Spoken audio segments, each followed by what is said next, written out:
Well begun is half done. Aristotle. Every battle is won before it's ever fought. Sun Tzu, maybe. Sorry, no Cosmoronic last week. I didn't leave myself enough time to prep for the episode. Me, last week, before proceeding to not prep for this week's episode until 9 PM last night. Benjamin Franklin once said that by failing to prepare, you are preparing to fail. I'm curious to see if that will be an omen for the day. Let's find out, shall we? Good more after Eve Night, Cosmoronic number 9. I'm Fring and I hope you're all doing well. I'll talk about the Oscars later. I want to talk about whimsical Nintendo games first. The first batch of Mario Kart 8 Deluxe Boost... Fuck, the whole name for this. The Mario Kart 8 Deluxe Booster Course Pass has been released, or at least the first 8 tracks, and they feature some really interesting little gimmicks. I've been playing them a lot over the last couple of weeks. I say they got interesting gimmicks, but, it kind of is a mixed bag, if we're being honest with ourselves. I like the Mario Kart Tour courses are kind of cool. They're dynamic, they got like alternate routes on final laps.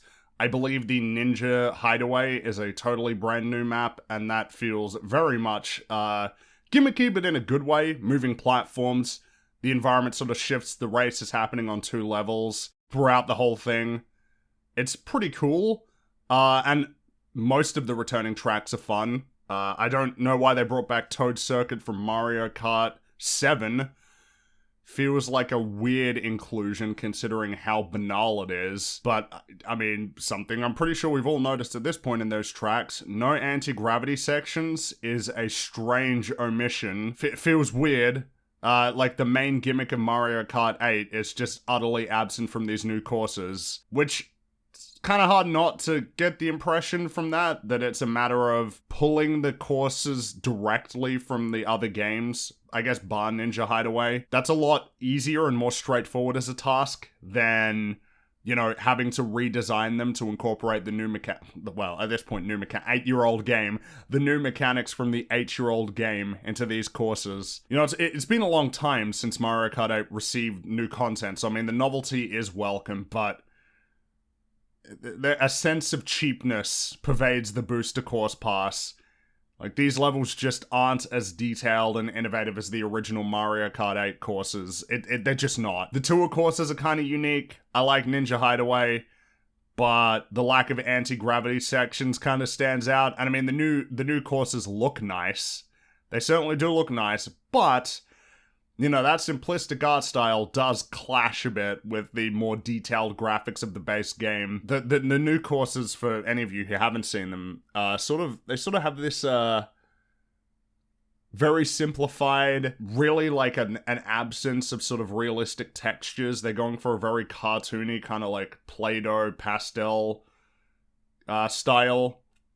Like really strong flat colors, but not a lot of detail in the environments. And it's not like the style itself is bad, at least I don't think so. They look nice, but they're just not the same. Like, Mario Kart 8 goes for a kind of semi-realistic, detailed fusion of clearly a pretty cartoony world with some more realistic rendering. Here it feels like the new courses really lack tangibility. These don't feel like places. Something that's been really cool about the Mario Kart games is the way that they try to contextualize the courses in the world. I mean, Mario Kart world... you know, the world building in Mario Kart, I don't know that anybody is particularly invested in that, but it is really cool when you're, like, racing around in a city that has sort of Mario-ish elements infused into it, or we see these vendors and these shops and businesses that exist in the Mario Kart world that are based on characters and places that exist that we've seen in the games. There's something neat to that, I think, that breathes a lot of life into Mario Kart. Whereas here, and I think that that's helped by Mario Kart 8 in particular, the goal of trying to make the world more tangible, to kind of push the graphics as, I mean, you know, a lot of the games now that Nintendo make look really nice, and it's not just the style as well, it's that they're able to push some details that they never were able to before. Like the detail in Mario's overalls, like the jeans texture, or like the mustache. These sort of details help and these new courses are just... They're it kind of feels like you're playing on what was formerly like a miniaturized little track that was blown up to a massive size. Kind of like, well, I mean, it's a good example, right? One of the DLC courses, in Mario Kart 8 originally was Ribbon Road, and the way that they contextualize Ribbon Road in the game is by having it be like a miniature course in like a bedroom or like a playroom where there are a whole bunch of toys strewn about in the background, and like the course is set atop all of these little building blocks. But it's not like that, because even that feels way more tangible because of the way that it's contextualized. It just more so feels like I'm playing... It feels like a level that is not a real place. I feel like that's all I can say. It doesn't feel like a real place. Not to say that the courses themselves are poorly designed, or that they're not nice to look... They're not even not nice to look at. It's not even that they're not like... It's not even that they're not nice to look at. No, that works. It's not that they're not... It's not that they're not nice to look at. It's just that there is a clash. And I think when you couple that with... When you couple that with the fact that the levels, a lot of them are pulled directly without major changes to the design, it's hard not to feel like these new courses are kind of just stapled onto Mario Kart 8. Like, you have this cohesive game, Mario Kart 8 Deluxe, that even though it's comprised of DLC courses, some of which are hailing from completely different franchises like Animal Crossing, F-Zero, and Zelda, it still feels like a very cohesive package. Whereas the Booster Course Pass very much feels like something that's been stapled on after the fact. But, I mean, I'm still looking forward to playing on the new... Like, the novelty is very welcome. I feel like the conversation's been overshadowed by negativity. I like most of the courses that have been added. That new course is really cool, and if they keep adding new courses that have those types of gimmicks, then it won't feel so bad that there's no anti-gravity. It still feels like a missed opportunity not to have new characters, but whatever. You know, I mean, it's hard to scoff at a package that is so valuable. I mean, double the content for like $20. It's a really good deal. The other whimsical Nintendo game dominating much of my time, to this point, superseding Elden Ring in terms of priorities when it comes to playing video games, Kirby in the Forgotten Land. I've been playing it on stream the last couple of days. That game is a ton of fun. I really like it. I'm having a blast playing that game.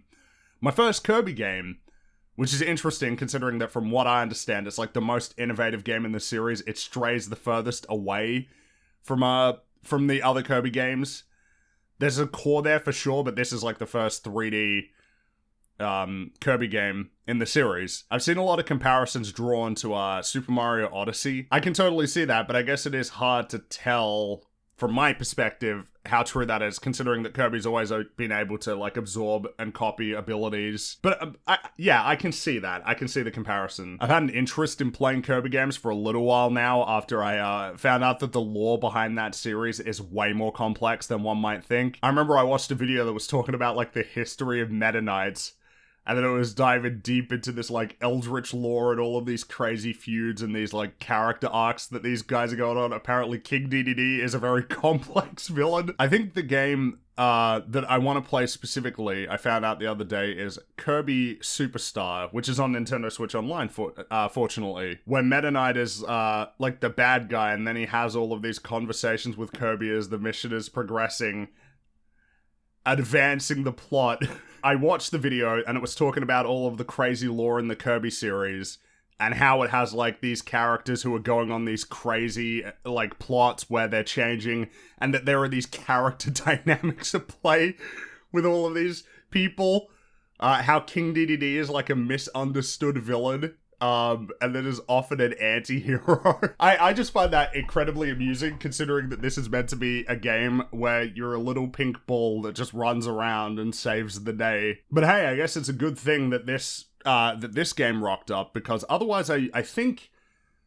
I don't know that I ever would have taken much of an interest in playing the games if it wasn't for like a really cool looking innovative Kirby game showing up, because I remember playing the demo for Kirby Star Allies, which that was the first game on Switch, I think, and I played the demo and it was very easy. It was incredibly easy and not a particularly involved experience. And I mean, I understand that Kirby is a you know, it's a game for little kids so that they can learn how to play platformers before, I guess, moving on to Mario, because even Mario is more challenging than like Kirby games are often. Well, I mean, I can speak from experience now, having played this new one. I haven't died once playing Kirby in the Forgotten Land, and I think I am up to the last major section of the game. But nevertheless, I'm feeling that I'm getting carried through that game, even though it's not hugely challenging, just because it's really fun to engage with the mechanics. Like, this game is big, or at least it feels big. I know that even after, it seems like after about 6 or 7 hours that I'm closing in on the end, but I mean, there's still plenty of things that I can, like, many of the levels I need to replay because they have these elements of trying to save a whole bunch of the Waddle Dees by doing optional objectives and fully exploring the environment. There's definitely an incentive in this game to explore thoroughly, to see what you can interact with, to mess around with different abilities, of which there are many, and they evolve over time, sometimes going up 3 levels, I believe. I don't know if all of the copy abilities that you can get go up 3 levels, but some of them do. And then there's like mini games in the Waddle Dee town. I was playing that. There's like a mini game where you work at like this little restaurant where you gotta serve all of the Waddle Dees in town, and depending on how quick you go, they start getting mad at you. It's funny that you have this little Kirby game that has like a simulator for the real world where you try as hard as you can and everybody still gets mad at you and you don't get paid. Wow. No, Kirby does get compensated for the work that he does, fortunately. I don't know if the rates are fair because I don't know the nature of the currency in this world. You know, I don't know how much the Waddle Dee town tokens are worth. I don't know the nature of inflation in this world. I don't know what goods and services are available, whether or not you have to pay for electricity. I know Kirby has a house that they built. That was nice. They built it for him. He did save their lives. I do find that whole element funny, that you've got all of these Waddle Dees, all of whom, every single one who Kirby saved, getting mad at him because it's taking him a couple of seconds too long to just deliver them their food. Every time that you go to like a beach level in a Nintendo game, you know you're gonna get some super chill music, and Kirby of the Forgotten Land is no exception on that front. Like, that game looks fantastic. It's so colorful. And, you know, we're talking about tangibility. The world itself, the Forgotten Land, does feel pretty tangible. And there's a lot of variety here, too. Because, like, the first world, I guess, if you could break it up into worlds, the first world is the one that's been in a lot of the promotional material on the box art. It's like an overgrown city. And then the second world is the beach area. The third world takes place in, like, an abandoned amusement park. And there's a lot of cool things they do there, like with a haunted house. The way that the levels are contextualized is really cool, because you've got all these locations that feel appropriate, like a shopping center. When you go to, like, the fourth area, which seems to be based in, like, London, it's like this frozen tundra, well, not tundra, actually. It's just a frozen over world with a lot of, like, Victorian-era architecture, you know, and then it feels like all of the places that you're going to are real places that weren't forgotten, which feels like a lot of effort to put into contextualizing the places that you're going to in a Kirby game. Then again, as I learned, right, the lore is more complicated than it seems in the Kirby universe. It feels like there's a lot of variety that stems from that game, just from the copy abilities themselves, because really, like, what you're doing in the games isn't that complicated, right? It's a standard platformer. You explore the world, you jump around, you fight the bad guys. When you're using all these copy abilities that have all of these different, like, different moves and attributes that they give you, as well as, like, multiple methods of attack, depending on whether you charge it, like, I know it's not, like, super complicated, right? It's incredibly simple, but I mean, it goes a long way in terms of making the game feel more varied. Because I can imagine without the copy abilities, I don't know, like, how much you would be able to pull from this game. But I mean, well, I guess aside from that, it's fun to explore and jump around and do the platforming. But I think it's, when you think about how easy it is and how lacking in challenge the platforming is. I think now I'm thinking about Crash Bandicoot, because of course I am, right? I made a video on it. And then I started thinking a whole bunch about platformers when I was making that video. Some like Crash Bandicoot, I mean, of course, Crash Bandicoot is trying to be a much harder game.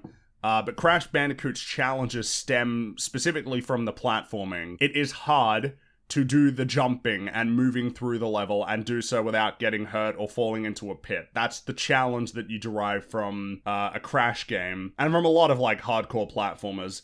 Mario's a bit more of a fusion. A lot of the time there is like, the platforming challenges themselves are hard, but there's also enemies in the level that you need to account for while you're moving through these environments. I think that's probably more applicable to the 3D Mario games than the 2D Mario ones, but you get it, right? Like, it's more of a fusion there. Whereas in Kirby, it seems like the platforming is really not that relevant.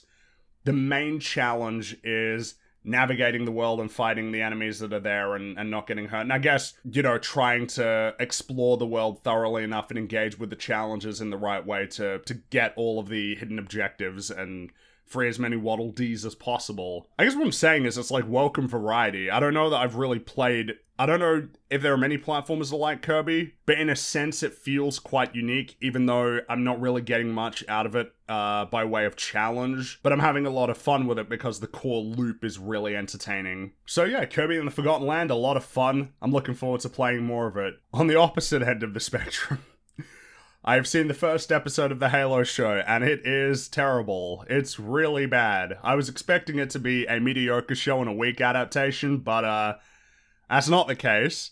As it turns out, it's just downright terrible. Horrendous writing, which makes the show's blatant disregard for the games or the pre-existing universe all the more annoying. That's an interesting one for me because I do value Halo pretty greatly as a series. Mainly referring to the Bungie tenure. But I mean, I guess broadly I like Halo, right? And I don't know that there would be any reason to expect that Halo would not be something that could be easily adapted. Halo is a really strong base to build from which to build an amazing show or film. Really, either. You could do either. The world is super rich, and the games themselves could easily be adapted directly into a film or a television show. Now, of course, we've had these adaptation conversations a lot on EFAP. An adaptation which deviates from the source material does not become necessarily bad because of it. The quality of something as an adaptation is separate from the quality that it holds as its own thing. It's a really important distinction to make because, of course, you know, it's understandable why somebody wouldn't be interested or wouldn't like something that deviates from the source material.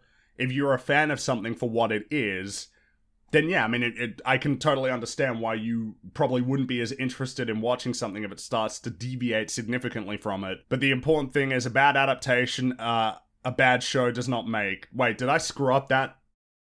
A bad adaptation does not... Why am I making this harder for myself? Just because it's a bad adaptation doesn't mean it's a bad story, right? Its quality as an adaptation and its quality as a story are two separate things. The reason why I'm saying this is because despite the Halo show, you know, pulling elements from the games, like the weapons, the armor, the look of a lot of things, even directly sound effects, they pull like the shield recharge and the AR sound directly from the games. You know, they have those, but I would not consider the show to be a very faithful adaptation of the series. It pretty significantly, it goes in a pretty different direction. Leveraging parts of the universe, like the Covenant, iconic weapons and sounds and whatnot, but leaving out key components which made them work in their full context. For instance, a human within the ranks of the Covenant, seemingly in a very high-ranking position within the Covenant, kinda doesn't make a lot of sense if the Covenant are still essentially the same zealous entity that wants to eradicate humanity from the face of the universe. Reminds me a lot of Uncharted, you know, like, where you pull parts from the games. You pull parts, but then you leave some parts out, and so you're left with something that, if you haven't put enough thought into what made it work, it's kind of incomplete and doesn't work anymore. It feels at this point that a lot of the time you'd be better served either just completely deviating, like doing entirely your own thing, or being hyper faithful. You know, unless you sit down and put a lot of thought into figuring out how to integrate the parts that you want to pull from the games into the story that you're trying to tell. Really doesn't feel like that's what happened here. Because what we have in this show is something that kind of looks like Halo and kind of sounds like Halo, but is missing...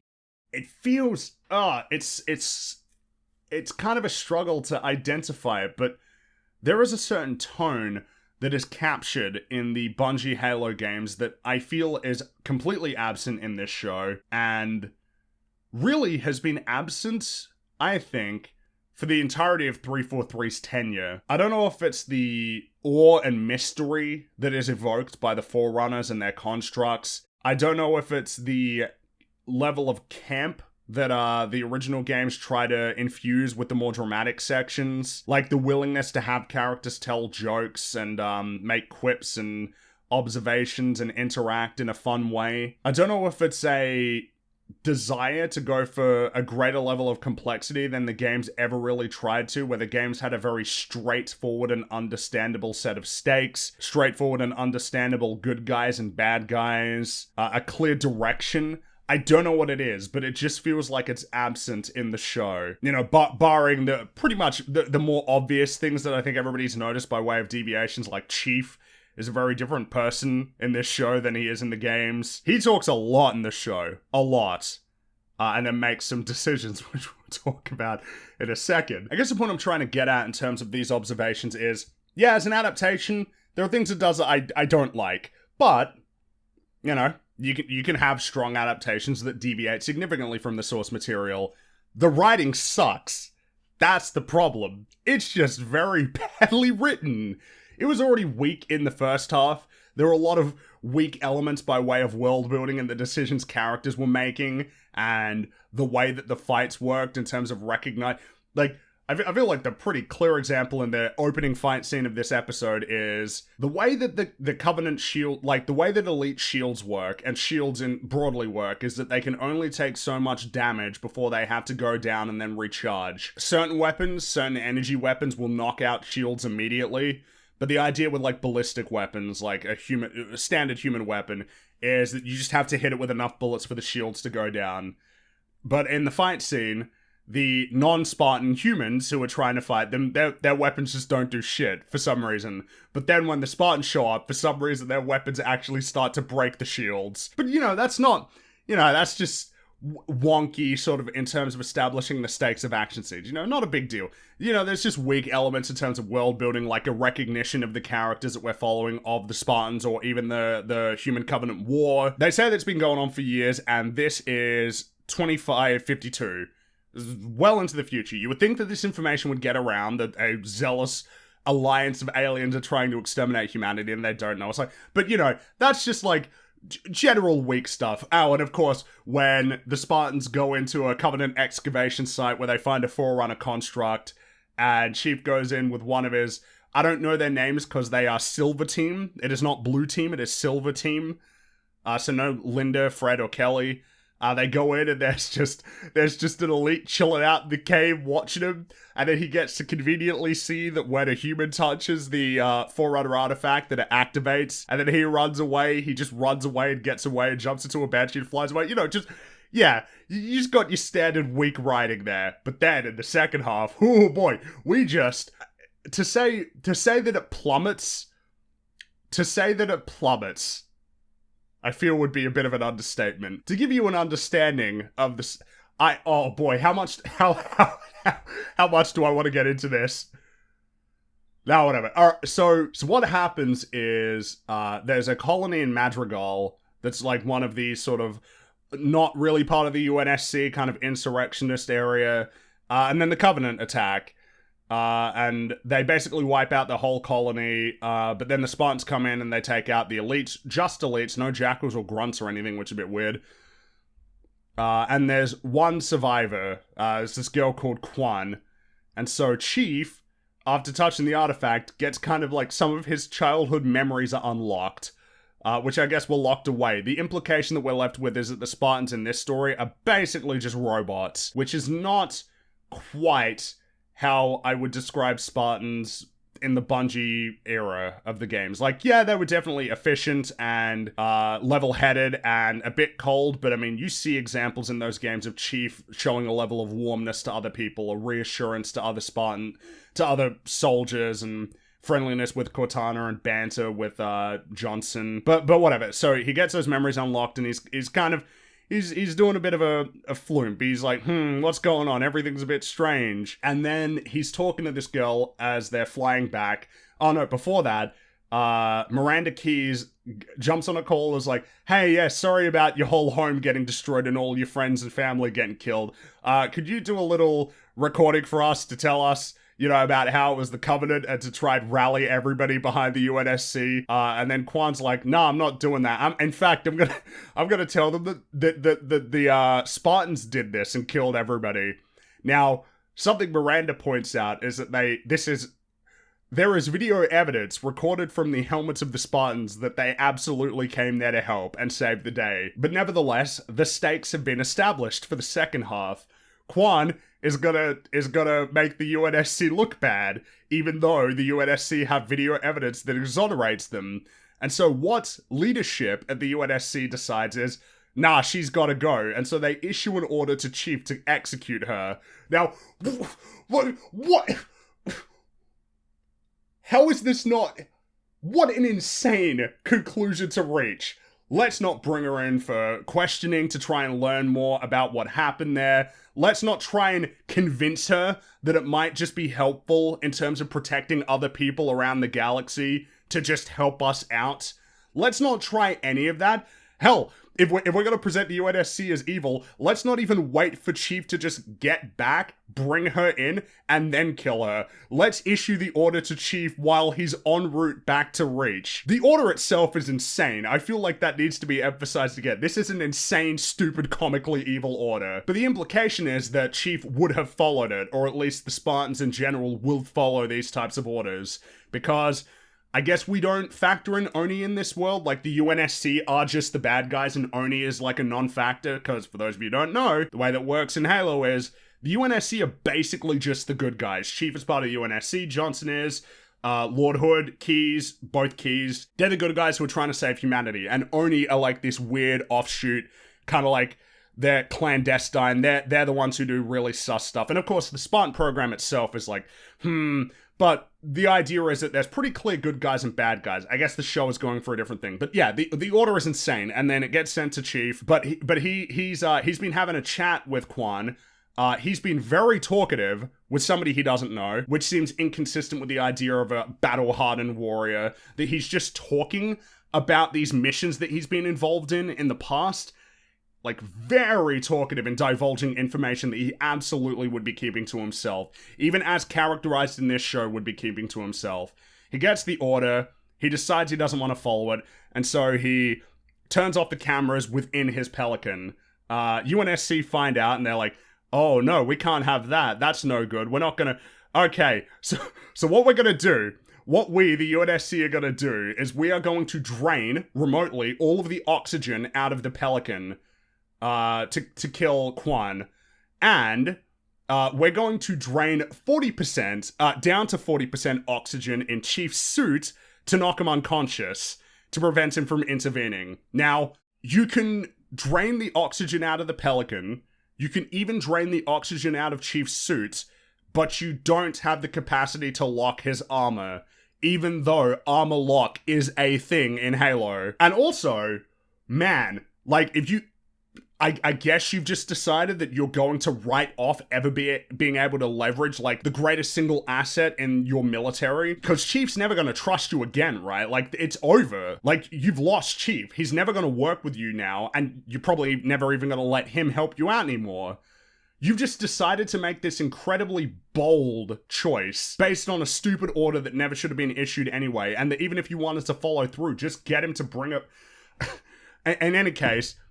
because they drain the oxygen, he doesn't get knocked out. He conveniently falls next to like a little panel that he opens up to then turn oxygen back onto the ship. At which point the UNSC are like, right, okay, we need to like assemble thousands of Marines, get them lined up at the base for this Pelican that is getting remotely controlled, driven back to base, and we're gonna get all of these guys to arrest Chief. And possibly kill him if he fights back. At which point, Halsey decides to go to her Spartans, and she's like, yeah, so if they try to do, if they try to arrest or kill Chief, you need to fight and kill them. So, like, we've got this setup now where Chief is about to get remotely controlled, his Pelican back to the base, They want to get all of these Marines to kill him, and if they try to, Halsey has commanded the Spartans on Silver Team to kill them. What? What the...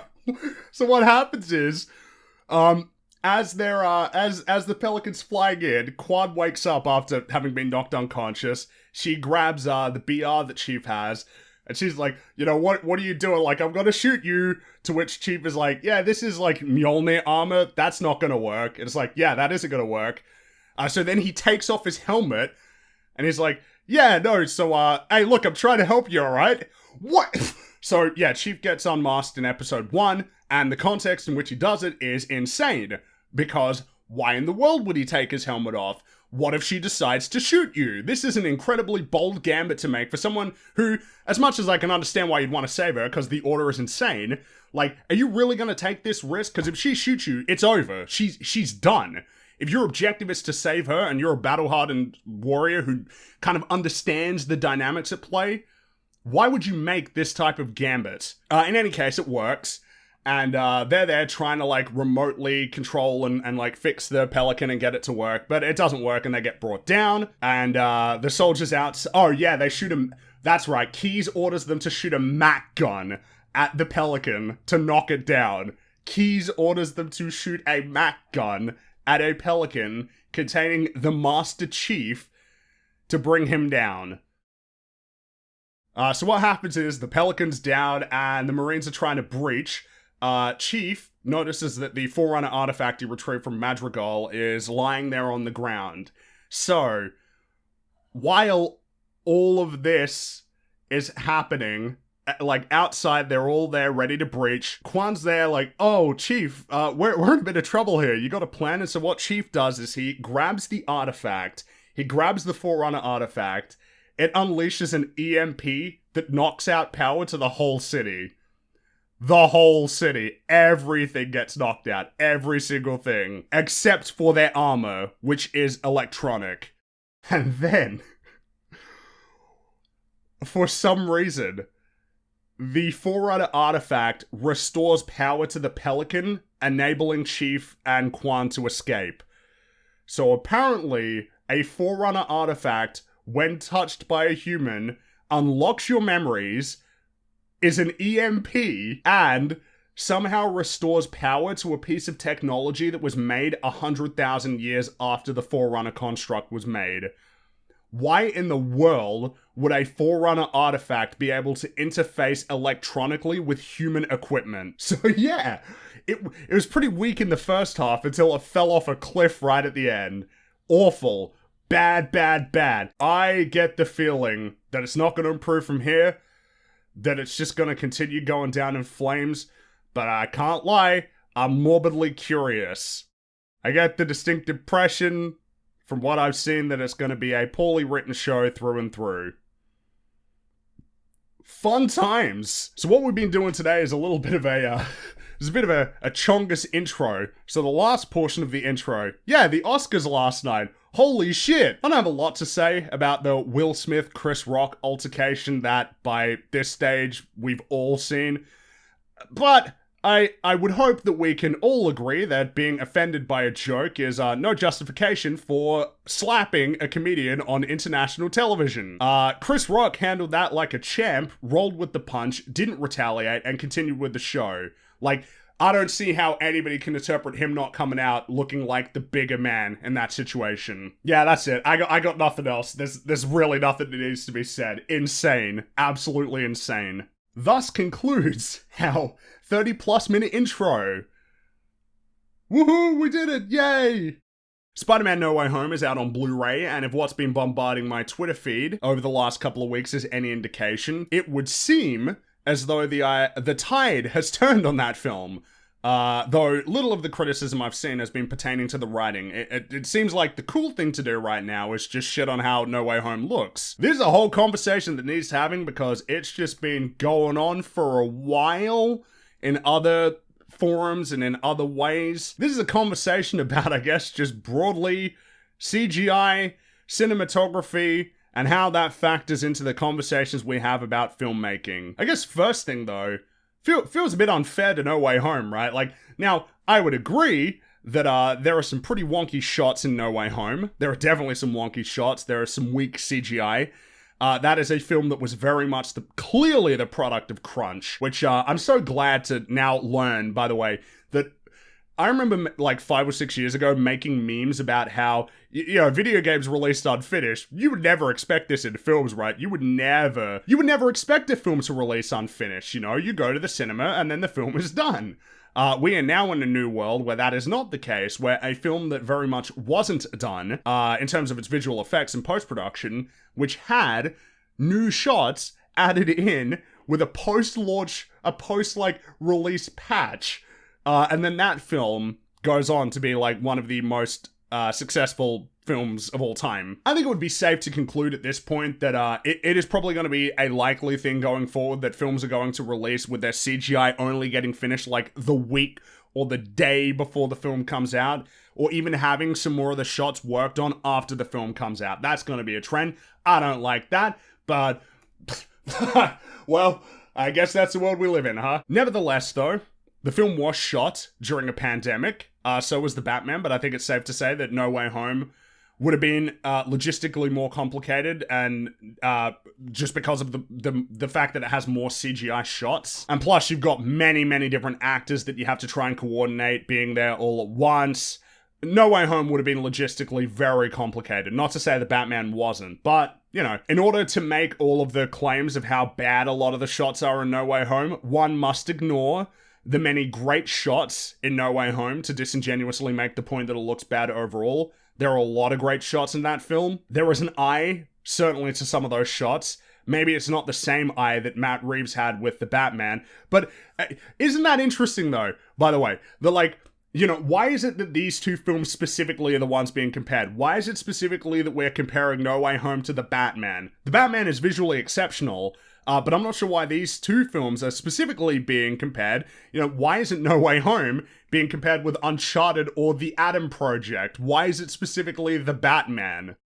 I kind of jumped the gun. One of the, in terms of the criticisms of No Way Home, to run over those quick defenses, it's like the film was shot during a pandemic. You have to ignore a lot of the great shots to make this point, and nobody knew that certain shots were composites until the behind-the-scenes material was released last week. No way. There's no way. I doubt there was anybody who came home from the theater and was like, yeah, that shot with Flash at that MIT thing. I could tell that was a composite shot. I just don't buy that. The majority of people who were making those comparisons and making memes about those shots and shitting on it only realized that was CGI after the fact, which I think says a lot about just CGI in general, but we'll get to that. I would agree, yeah, there are plenty of wonky shots in No Way Home, but these just seem to me more likely to be the product of intense crunch rather than a failing on the part of CG artists, and that's a whole conversation in itself. CGI in general is overly maligned. Visual effects are just a tool like any other. They can be used well and poorly, but it feels like it's become very popular at this point to just bemoan visual effects in general. I'm sure we've all seen it, right? Where people will be like, yeah, CGI is just necessarily inferior to, prosthetics or practical props or practical effects or shooting on location. I guess the reason why I find this to be an amusing point of criticism is because visual effects can be found in basically everything made today, including TV shows and films which aren't speculative fiction. Many backgrounds, cityscapes, and even buildings that you see in film and television are CG at this point. You see, it used to be... Well, it stems from the fact that many films are not shot in the place that they take place in. That's just the case. A lot of things are shot in Vancouver, Atlanta, Toronto, London, as opposed to, New York or Los Angeles. A lot of things are shot in Los Angeles too, but, plenty of things are not shot in the location that they're in. And, if visual effects are used to make that place seem like it is where it is, I don't really see the problem with that. I guess it's just that a lot of visual effects are invisible. I think the visual effects often falls into the same category as sound design, where you notice it when it's bad, but when it's good, barring if you're like looking at an alien or something, like if you're watching like Thanos or the Balrog or Avatar or something, where you're like, yeah, I mean, I know that that's not real. Or like, I know that Iron Man isn't actually flying around in a metal suit. Like, aside from those examples, a lot of CGI is just invisible and you don't even notice it. You notice it when it's bad. It feels weird as well as like a new point of criticism when visual effects have been heavily utilized in film at this point for like 2 to 3 decades. Like Raimi's Spider-Man and The Lord of the Rings feature extensive usage of CGI. But like, and especially, I guess it feels like, it's hard for me not to ignore the meta of this conversation because it really feels like a confluence of multiple factors at once. No Way Home is part of the MCU Spider-Man trilogy that a lot of people have, like, shit on. In my opinion, pretty unfairly a lot of the time. Very dismissive of the idea that John Watts might have a vision for the story that he's trying to tell and an eye, and that there is, like, a tone that he's going for, or a visual style, or, like, a broad arc that he's trying to execute on. We don't care about that. Like, we're never gonna factor in whether or not the director on this film, like, had a goal in mind, or was really trying hard to create the best film that he can. And with Doctor Strange in the Multiverse of Madness, like, coming out soon, and that Sam Raimi, it's sort of put that back into people's minds. And then you have the Batman, which is, again, like, it feels like an 8 state, and the Batman is visually exceptional. That is a phenomenally great looking film. And so maybe it's like all of these elements combined together are just have made it like to where people want to shit on the MCU Spider-Man films. I guess broadly the MCU in general, which, fine with me, right? Like, the MCU broadly right now is in a pretty bad place. I guess it's just that it feels like, to me, a lot more of the issues, you know, about that stem more so from the writing and, like, the broad storytelling objectives that these films have, rather than how they look. Something I've noticed over the last few years is that, some people who profess to be film connoisseurs, not easily won over like the masses, are themselves very easily won over by great cinematography to the exclusion of all other elements of film. Most films and TV shows released today look good. I mean, especially on the TV front, it feels like the way that shows look has improved dramatically in the last decade. Outright bad cinematography is rare, including on TV, a medium in which budgets, you know, have significantly risen over the last decade. Now, great cinematography certainly ought to be praised, but I think we can all agree that, like, great writing is essential, right?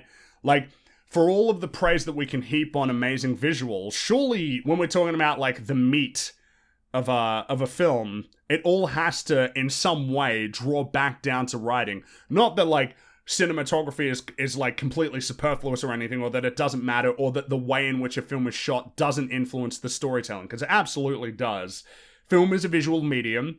The way that things are conveyed through visuals and sound as well contributes to, I guess, what I would describe as writing. But then maybe that's, to me, like, writing describes a broader, I think when I think about writing, it's like describing a broader sort of thing. They're like a shot that emphasizes a specific character moment or draws your attention to something can in some way be considered a part of the writing. And so, you know, great cinematography and CGI, these things ought to factor into the discussion. But it just feels weird to me that, like, someone who could present themselves as like, yeah, no, I love film, haha, yeah, but fuck visual effects though, and you know, by extension, the work of the thousands, the tens of thousands of people who do that kind of work, or like, yeah, you know, I'm looking at it on a deeper level than all of the unwashed mashers, or the unwashed masses, and, you know, I'm not looking at it at a surface level, but here, let me just throw out, like, screenshots of a film.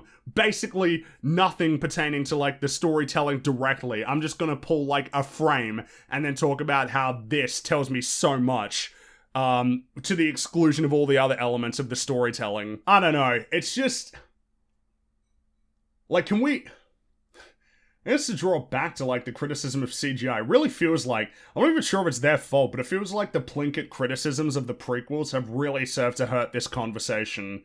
It's made us reach a point now where it's like a lot of people unironically believe that practical effects are pretty much always necessarily superior to visual effects.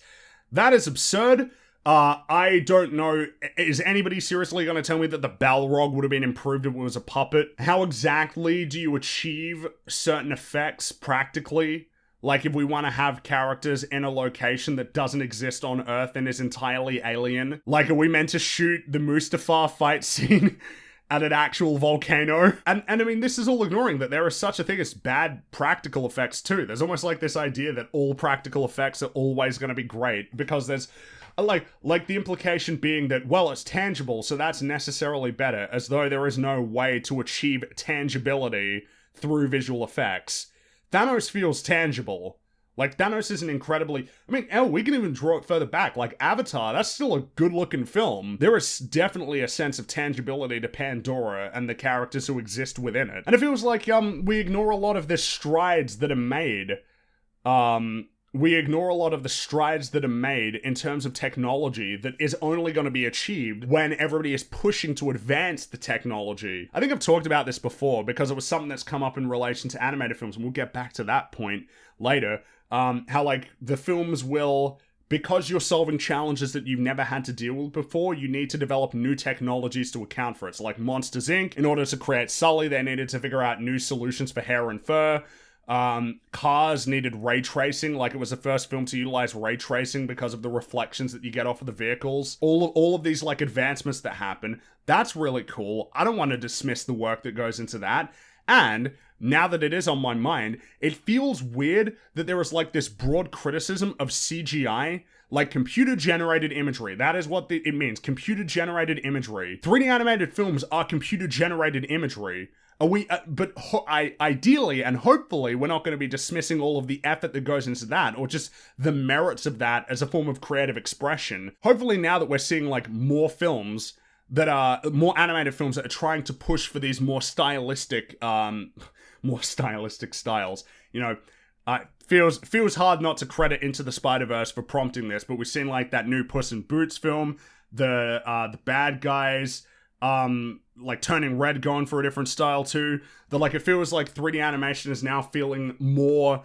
We're not pushing so much for, like, the standard Pixar, Disney generic style, or, like, photorealism, but that there's new ways of expressing, you know, there's new ways of creating art through, like, computer-generated imagery, through 3D animation. And of course, 2D animation, a lot of the time now, is done on computers as well. I guess I find it a little bit annoying that an entire tool set that has been incredibly valuable in terms of realizing worlds that would be very difficult to do so without visual effects, that, like, the whole thing is maligned because sometimes there are bad shots, sometimes there are bad composites, sometimes there's wonky stuff. Never mind all of the really cool shit that's been achieved with visual effects. And I suppose on the cinematography front as well, in terms of, like, all of these comparisons of all these wonky shots from No Way Home. I am totally happy for that conversation to happen because cinematography is absolutely a form of artistic expression, which is relevant when discussing films. I just don't want it to completely overshadow the conversation about the writing, you know? Like, I recognize that not everybody is going to have the same priorities as me when it comes to film analysis, but I mean, I do think I'm right on this, so fuck it, yeah. I would prefer that we focus more so on writing. Cinematography absolutely informs storytelling, but I would consider strong cinematography to effectively be writing.